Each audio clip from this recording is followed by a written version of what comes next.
Этот, не побоюсь этого слова, шедевр из курицы уже покорил весь мир. Уверена, друзья, что он непременно понравится и вам. И вы обязательно приготовите такую курочку для своей семьи или на праздничный стол. Рецепт очень простой, получится у каждого. Получается очень вкусно, просто пальчики оближешь, и продукты доступные найдутся в ближайшем магазине.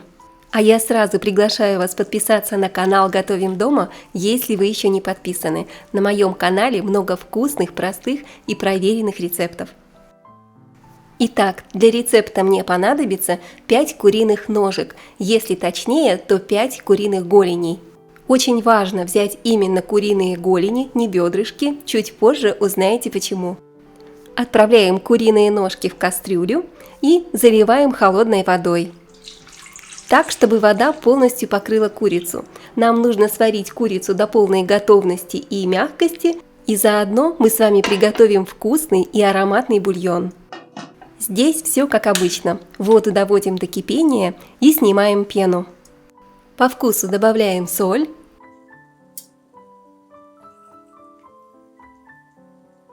Также добавим половинку репчатой луковицы или одну маленькую луковицу. Разрезаю лук и отправляю в бульон. И добавим ароматные специи 1-2 лавровых листа и 5-6 горошин черного перца. Эти специи придадут нашему блюду, бульону особый аромат и, конечно же, отдадут курице и самому бульону всю свою пользу. Накрываем крышкой и варим при слабом кипении минут 40-60 до полной готовности и мягкости курицы. А мне понадобится около килограмма картофеля. Картофель чистим, и если хотите, чтобы картошка приготовилась быстро, буквально за 15 минут, нарезаем ее небольшими кубиками. Тогда она сварится просто моментально. Друзья, я благодарю каждого из вас за то, что вы со мной, за то, что смотрите мои видео и готовите по моим рецептам. И напишите, пожалуйста, в комментариях, из какой страны или из какого города вы меня смотрите. Я очень рада читать ваши теплые слова и передаю каждому из вас теплый привет и пожелания всего самого доброго, светлого и прекрасного. Будьте счастливы, а мы отправляем картошку в кастрюлю, заливаем холодной водой и отправляем вариться. Так как она у нас нарезана небольшими кусочками, она сварится очень быстро. К картошке добавляем чайную ложечку соли и дождемся, пока сварится картошка. А моя курица уже сварилась, очень ароматная, бульон невероятно светлый, прозрачный, ароматный, и курица просто нежнейшая. Выкладываем курочку из бульона на тарелку, пусть немного остынет. А вы пока напишите в комментариях, как ваши дела, какая у вас стоит погода. Пока курица остывает, мы с вами вернемся к картошке. Картошка уже полностью сварилась, стала мягкой. Мы сливаем с картофеля воду и отправляем картошку в миску. Миску возьмите достаточно большую, удобную, чтобы нам удобно было размять картошку и приготовить из картофеля картофельное пюре.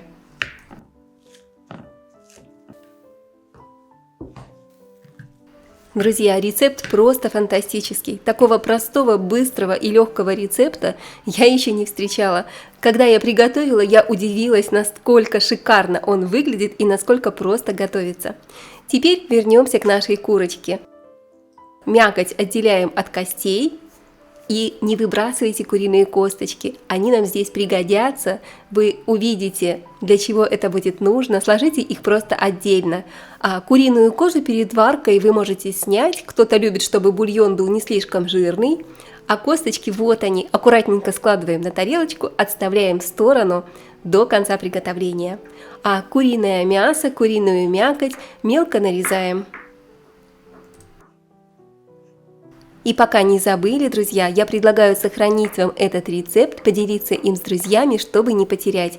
Потому что если вы планируете приготовить что-то вкусненькое на Новый год, на день рождения, на любой праздничный стол, то я от души рекомендую вам приготовить этот рецепт. Уверена, что вы все будете в восторге, и вы, и ваши гости, и вся ваша семья. А я отправляю нарезанную курицу к картофельному пюре. И небольшой пучок любой зелени мелко нарезаю. Это может быть петрушка, может быть укроп, по вашему вкусу, по вашему желанию.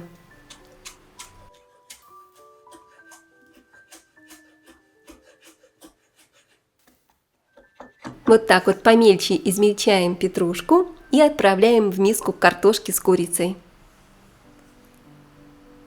Также я хочу добавить в эти курино-картофельные крокеты, котлеты немного сыра. Тертый сыр – это всегда лучшее решение. Поэтому небольшой кусочек сыра, грамм 100, натираем на терке. Можно натереть на крупной, на мелкой, по вашему желанию. Сыр берите любой, который вы любите, главное, чтобы он хорошо плавился. Всегда идеально плавится моцарелла, поэтому рекомендую. И отправляем сыр в миску курицы с картошкой, с зеленью. Осталось только все хорошо перемешать, и совсем скоро начнется самое интересное. Да, кстати, не забудем добавить сюда одно яйцо, чтобы наша картофельная масса хорошо держала форму, чтобы была достаточно плотной. И приправляем по вкусу солью и черным молотым перцем. Если хотите, можете добавить еще какие-то приправки по вашему желанию, те, которые вы любите. Все хорошо перемешиваем до однородности. Можно перемешать ложкой, лопаточкой или смоченными в воде руками, так фарш, масса получится более однородной.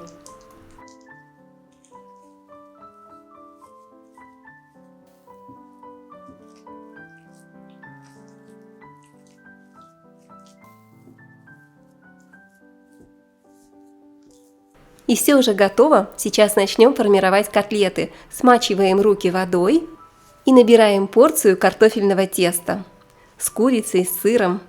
Очень ароматное и вкусное. И формируем вот такую вот лепешку. Я делаю куриные котлеты достаточно большого размера, но размер, друзья, по вашему желанию. Вы можете приготовить совсем небольшие котлетки. Теперь берем косточку, кладем ее на лепешку и вот таким вот образом обжимаем картофельную лепешку, обжимаем косточку, формируем вот такую вот куриную котлетку. Посмотрите, вот такая красота. Все делается безумно просто и легко.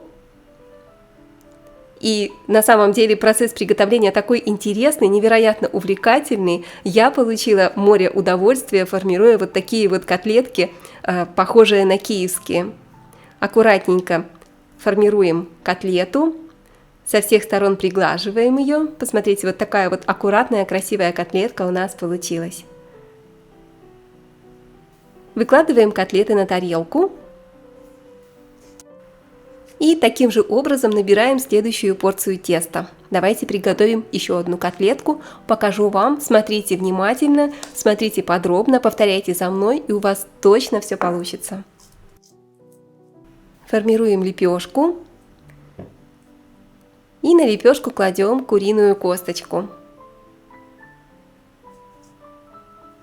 Теперь хорошенько обжимаем косточку картофельным тестом. Вот такая вот красота. Из этого количества теста у вас получится где-то 4-5 таких больших котлет.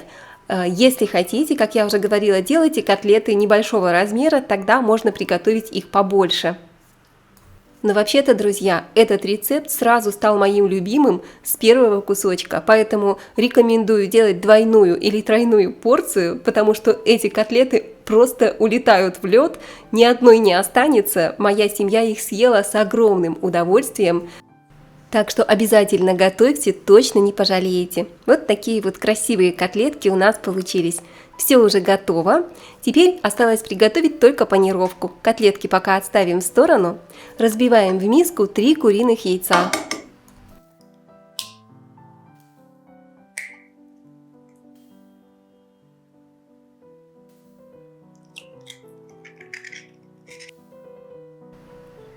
Теперь перемешиваем яйца, взбалтываем при помощи венчика или обычной вилочки, просто смешиваем до однородности. Можете добавить к яйцам щепотку соли и по желанию можете добавить щепотку ваших любимых приправ.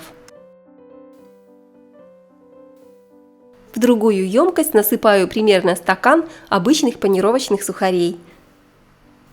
Теперь берем нашу куриную котлету Окунаем ее сначала в яйцо. Можете обмазать котлету со всех сторон при помощи кулинарной кисточки. Так удобнее и можно не пачкать руки.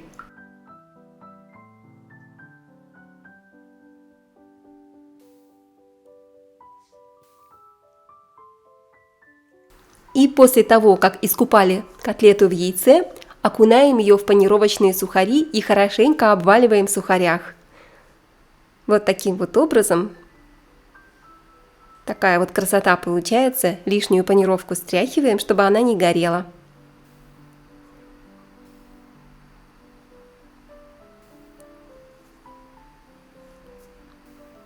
Еще одну котлету окунаем в яйцо, обмазываем хорошенько и перекладываем в панировочные сухари.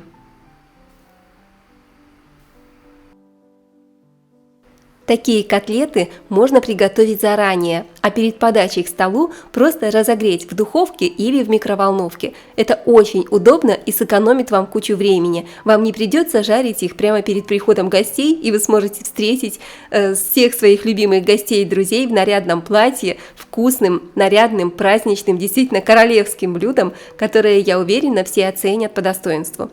А чтобы корочка получилась еще более хрустящей, вы можете приготовить двойную панировку. То есть обмакиваете один раз в яйцо, потом в панировочные сухари, затем снова в яйцо и завершаете сухарями. Такая панировка прекрасно позволяет котлетам держать форму и придает золотистую красивую корочку. А я ставлю разогреваться растительное масло. Масло здесь лучше взять побольше, не жалеть. И я предпочитаю жарить такие котлеты в кастрюле, потому что тогда расход масла будет хотя бы чуть-чуть поменьше. Но вкус картофельных крокетов с курицей получается просто потрясающий. Таких вы точно нигде не купите, ни в каком ресторане, но легко можете приготовить их дома. Отправляем в горячее масло куриную котлету, наши картофельные крокеты, и обжариваем буквально 2 минутки, ну максимум 3, до золотистой корочки. Масло, если достаточно горячее, то котлеты румянятся очень быстро. Посмотрите, какие они красивые, румяные. Аккуратненько достаем или за косточку держимся, или при помощи шумовки.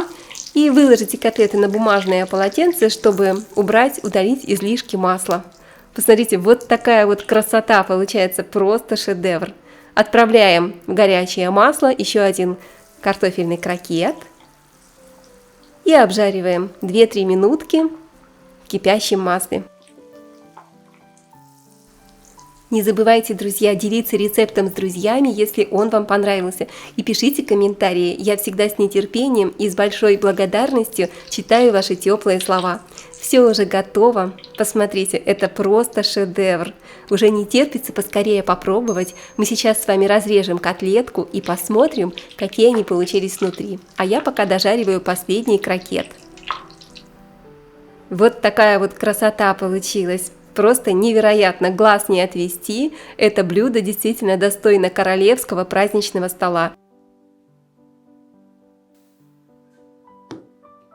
Очень красиво получается, очень вкусно, друзья. Гости будут в полном восторге. Давайте разрежем и посмотрим, что у нас внутри.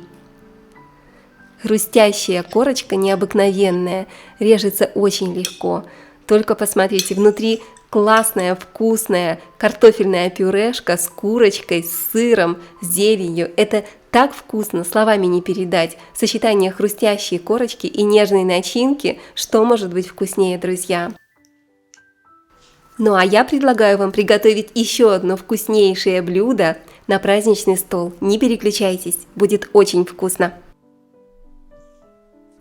Такого вкусного и простого рецепта, как этот, я еще не встречала. Жалею, что я не знала этого секретного рецепта раньше, когда мне было 20 лет. Все гости будут в полном восторге от этого блюда, и оно станет настоящим украшением любого праздничного стола. А готовится до неприличия быстро и просто. Так что не забудьте сохранить рецепт и поделитесь с друзьями. Итак, начнем с мяса. У меня здесь целый почти килограмм свинины, а если вешать в граммах, то ровно 800 грамм. Мясо моем, обсушиваем бумажными полотенцами и нарезаем на ломтики толщиной около 1 сантиметра. Чем тоньше будет нарезано мясо, тем быстрее оно приготовится. Поэтому учтите это при запекании, не нарезайте слишком тонко, чтобы не пересушить мясо. Вместо свинины вы можете использовать любое мясо – курицу, индейку или говядину. Главное, чтобы мясо само по себе было свежим и, конечно, достаточно качественным. Раскладываем нарезанные кусочки свинины в один слой на разделочной доске и сверху накрываем пищевой пленкой. Берем кухонный молоточек и аккуратненько отбиваем ломтики свинины до желаемой толщины.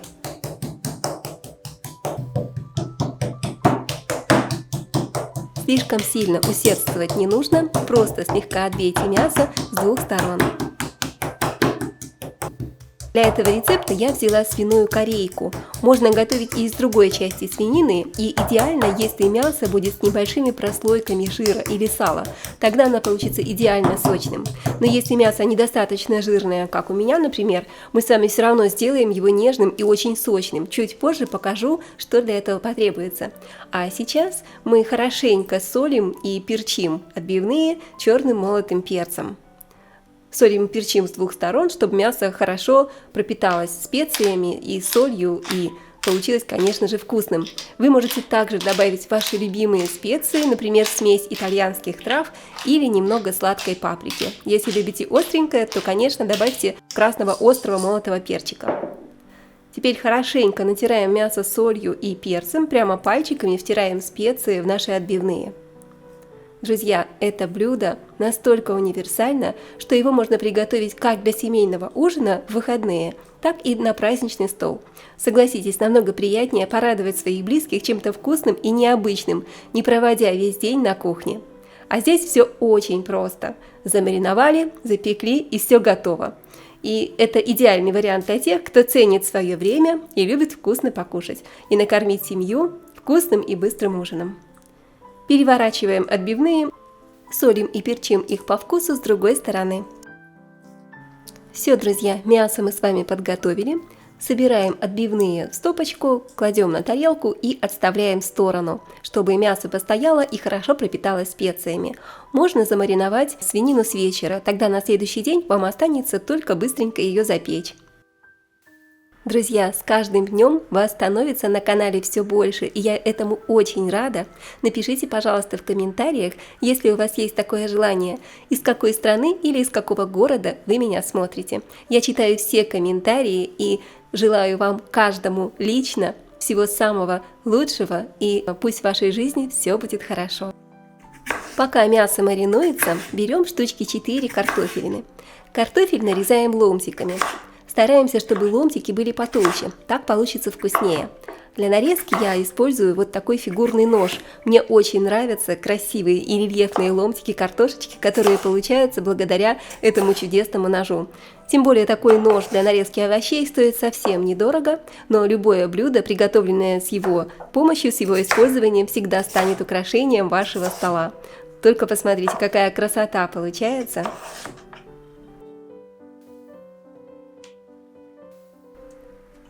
Нарезанную картошку отправляем в миску. По вкусу добавляем немного черного молотого перца. Также солим по вкусу. И добавим немного красной сладкой паприки. И где-то 2 столовых ложки растительного масла. Паприка здесь для цвета, вкуса и аромата. В этом блюде я использую копченую паприку, и она действительно придает потрясающий аромат дымка готовому блюду. Когда достаешь его из духовки, запах стоит просто невероятный и распространяется просто по всему дому. Теперь все хорошенько перемешиваем, чтобы специи равномерно распределились и обволокли каждый ломтик картошки. Уже на этом этапе приготовления картошечка выглядит просто невероятно аппетитно. Отставим ее пока в сторону, и последнее, что нам осталось сделать, это нарезать репчатый лук. Я беру где-то 2 репчатых луковицы и нарезаю крупными кольцами.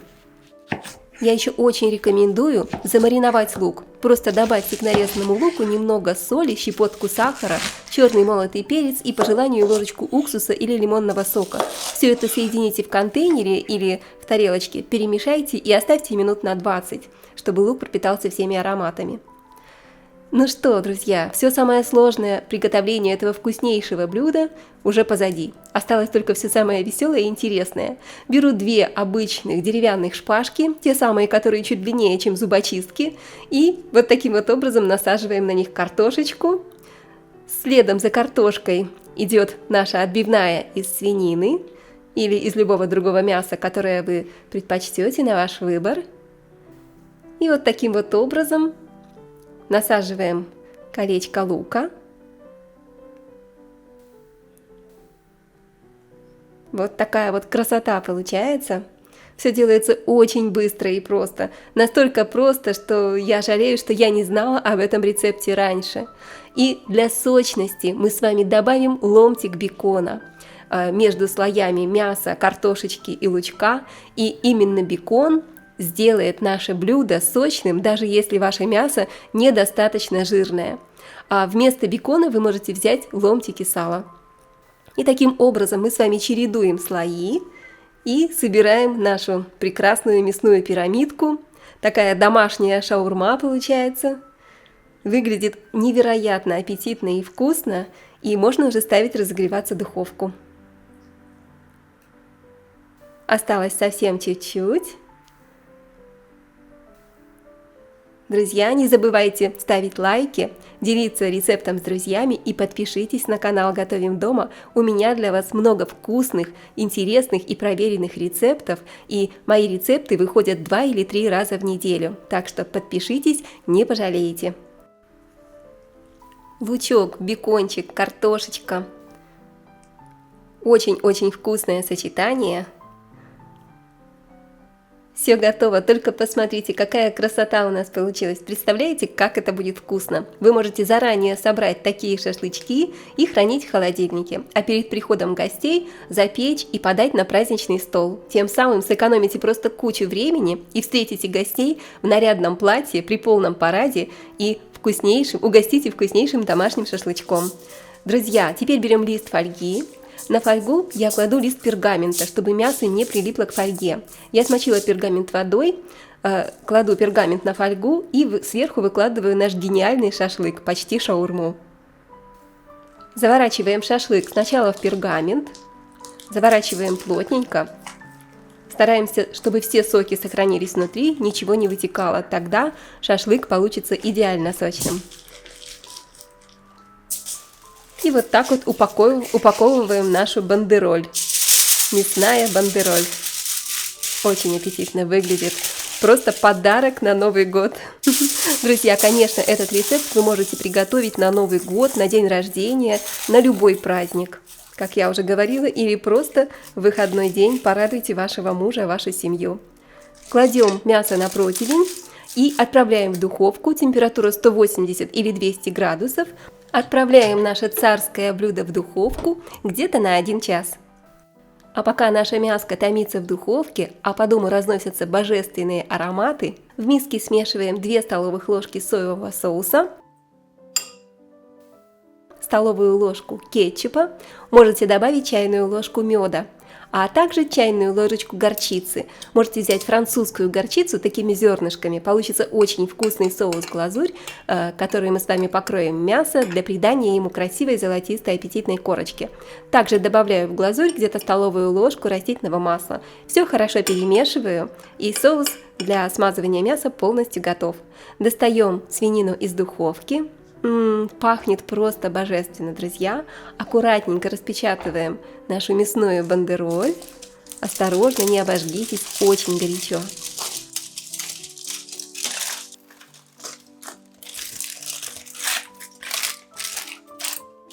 Вот такая у нас сегодня с вами распаковка. Уже не терпится посмотреть, какое оно у нас получилось. Открываем. Красиво. А пахнет просто обалденно.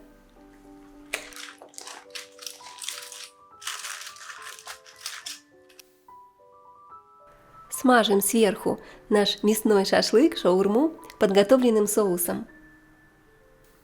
Очень удобно смазывать при помощи обычной кулинарной кисточки. Кроме того, что это блюдо можно приготовить вместо свинины с любым другим мясом, также можете экспериментировать со специями. Можете использовать любые другие специи по своему вкусу. А помимо картофеля и лука можете добавить другие овощи, например, болгарский перец или грибы. Отправляем в духовку еще на 15-20 минут. Гарнир к такому шашлыку тоже может быть любой. Я сегодня хочу приготовить очень вкусный легкий салат из красной капусты. Я нарезаю красную капусту, шинкую ее, насколько возможно, тоненько. Можете воспользоваться шинковкой для овощей. Тогда получится просто идеально. Одеваю перчатки, потому что краснокочанная капуста очень сильно пачкает, красит руки в синий, фиолетовый такой цвет. Поэтому защищаем руки перчатками и нарезаем капусту.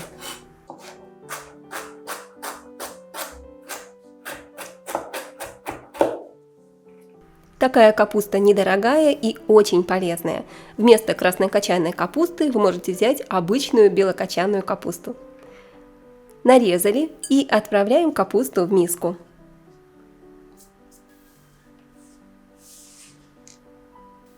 Добавляю сюда неполную чайную ложку соли. Соль добавляйте по вашему вкусу. И немного помнем. Пожмякаем капусту с солью руками, чтобы она опустила сок и стала мягкой и более нежной. Вот так, совсем немного, слишком сильно мять не нужно.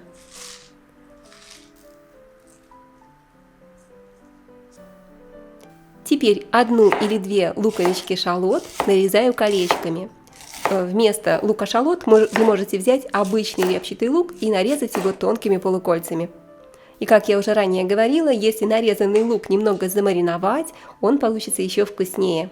Отправляем лук к капусте и нарезаем полукольцами 1 огурец. Если вам больше нравится, вы можете нарезать огурчик соломкой и по желанию можете очистить огурец от кожицы.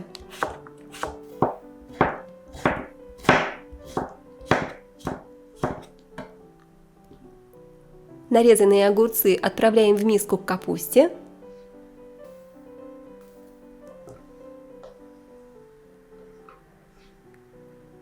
И для красоты вкуса и цвета я хочу добавить в салат пару помидорок черри. Разрезаем черри пополам. Помидор придает еще больше сочности салату. Вместо помидор черри вы можете взять один обычный помидор и нарезать его кубиками или как вам больше нравится. Отправляем помидорки к капусте. Все уже готово, осталось только заправить наш салат. Лимончик моем, разрезаем пополам и отжимаем в капусту половинку лимона. Вы можете заменить лимон натуральным яблочным уксусом, он очень полезный, где-то 1-2 чайных ложки по вашему вкусу. Заправляем салат хорошим вкусным оливковым маслом и все хорошо перемешиваем.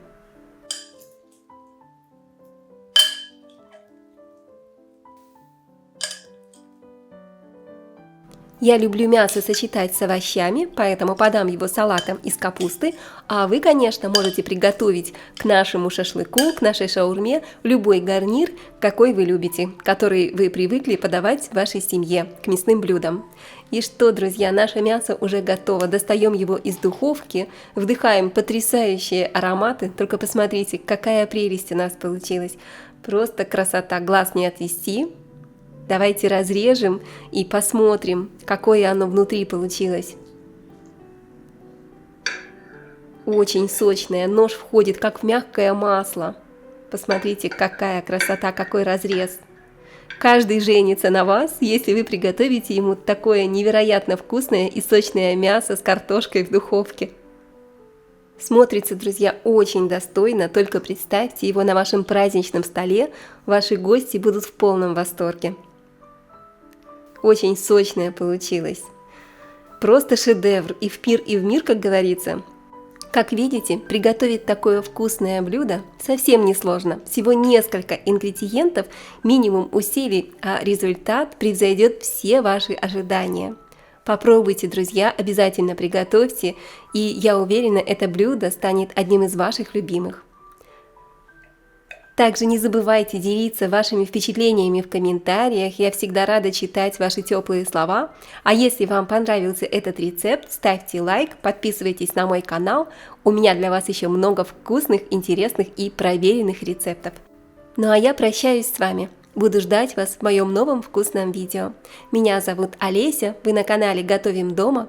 Приятного аппетита, пока-пока и скоро увидимся!